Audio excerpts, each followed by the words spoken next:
हमारे बहुत सारे भाइयों के जहनों में सवाल उभर रहा है कि साहब अगर हम अपने घरों में कुर्बानी करेंगे तो गोश्त तकसीम करना मुश्किल है, और अगर गोश्त लेकर जाएंगे भी तो हो सकता है अगले वाले गोश्त लेना पसंद न करें और वह घबरा जाएं। तो इसका हल भी बहुत आसान है। याद रखें, गोश्त के सिलसिले में, कुर्बानी के गोश्त के सिलसिले में इस्लाम की तरफ से हमें 3 ऑप्शन दिए गए हैं।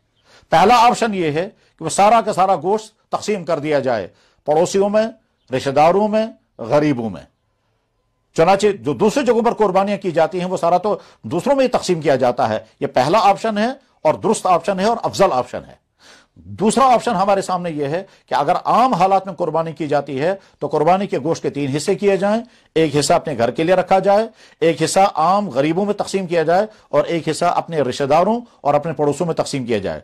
और तीसरा ऑप्शन यह है कि कुर्बानी का सारा गोश्त अपने घर में रख लें और सारा गोश्त खुद खाएं और चाहे अरसे तवील तक उस गोश्त को इस्तेमाल करते रहें। पहले जमाने में लोग, सहाबा के जमाने में लोग कुर्बानी का गोश्त सुखा करके फिर इस्तेमाल करते थे। जो आज अहादीस की किताबों में आता है, हजरत अबू सईद खुदरी रजी अल्लाह तआला अन्हु बयान करते हैं कि वो कुर्बानी के 1-1.5 महीने के बाद मदीना तैयबा आए, किसी सफर में थे।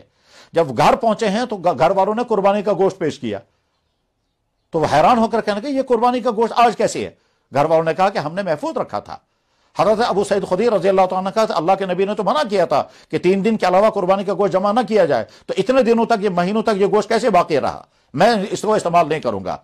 उनसे कहा गया कि यहां तो हर घर में कुर्बानी का गोश्त जमा रहता है। बाद में जब उन्हें मालूमात की तो पता ये चला कि अल्लाह के नबी अलैहिस्सलातु वस्सलाम ने एक मफलूकुल हाली के दौर में हुक्म दिया था कि बस 3 दिन तक के लिए गोश्त अपने घर में रखो, बाकी सारा जो है वह तकसीम कर दो। और जब वो मफलूकुल हाली खत्म हो गई फिर बाद में इजाजत दी थी आपने कि कुर्बानी का सारा गोश्त चाहे अपने घर में इस्तेमाल करें, कर सकते हैं। चुनाचे दुनिया में बेशुमार दीनदार मुसलमान मुख्तलिफ मुल्कों में कुर्बानी का गोश्त जमा रखते हैं मुहर्रम के महीने में। हत्ता कि हमारे एक बुजुर्ग जो हैं कश्मीर में रहते हैं, उन्होंने बाहर के एक सफर में एक मुल्क में पहुंच करके रबीउल अव्वल के महीने में कुर्बानी का गोश्त वहां तनावुल फरमाया और उन्हें वह फ्रीजर में रखा था। तो आज के जमाने में तो वसाइल हैं, इसलिए अपने जानवर को ज़बह करके अगर आप कुर्बानी का गोश्त तकसीम नहीं कर पाएंगे या तकसीम करने के लिए तो आप तैयार हैं, मगर खतरा यह है कि अगले वाले शायद वो कुर्बानी का गोश्त लेने के लिए आमादा न हो और वो लें तो बाद में फेंकने का खतरा हो, तो मत तकसीम करें। सारा कुर्बानी का गोश्त अपने घर में रख लें, फ्रीजर में रख लें और थोड़ा थोड़ा निकाल करके इस्तेमाल करते रहें। कुर्बानी के जानवर खरीदते हुए, ज़बह करते हुए, खाल उतारते हुए, गोश्त को पैक करते हुए जितनी एहतियाती तदाबीर तिब्बी शोबे की तरफ से बयान की जा रही हैं वो तमाम एहतियाती तदाबीर अच्छी तरह से करें। यानी मास्क इस्तेमाल करें, सैनिटाइजर इस्तेमाल करें, फासले बरकरार रखें, हाथों में ग्लव्स इस्तेमाल करें। जो कसाई आपके यहां आएगा कुर्बानी जानवर ज़बह करने के लिए, उसको भी ये सारी चीजें इस्तेमाल कराएं।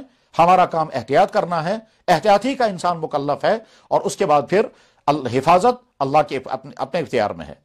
हम अपने मुआशरे में देख रहे हैं कि हमारा वो तिब्बी अमला, वो हमारे डॉक्टर साहिबान और वो मेडिकल स्टाफ के लोग तमाम तर एहतियात के बावजूद कितने हमारे भाई वो मुतासिर हो गए और वो खुद पॉजिटिव आ गए।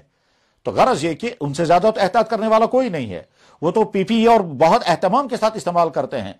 इंसान का काम है दवाई इस्तेमाल करना, परहेज करना, एहतियात करना, शिफा अल्लाह के हाथ में है। इंसान का काम है तमाम हिफाजती तदाबीर मुकम्मल तौर पर इख्तियार करना और उसके बाद फिर नतीजा अल्लाह के हाथ में छोड़ देना। तो लिहाजा कुर्बानी के अमल के दौरान जितनी एहतियातें की जा सकती हों और जितना तिब की तरफ से बताया जा रहा है, मेडिकल साइंस की तरफ से, वो तमाम एहतियातें मजीद ताकीदों के साथ बरकरार रखें और उसका फिर कुर्बानी का अमल अंजाम दें।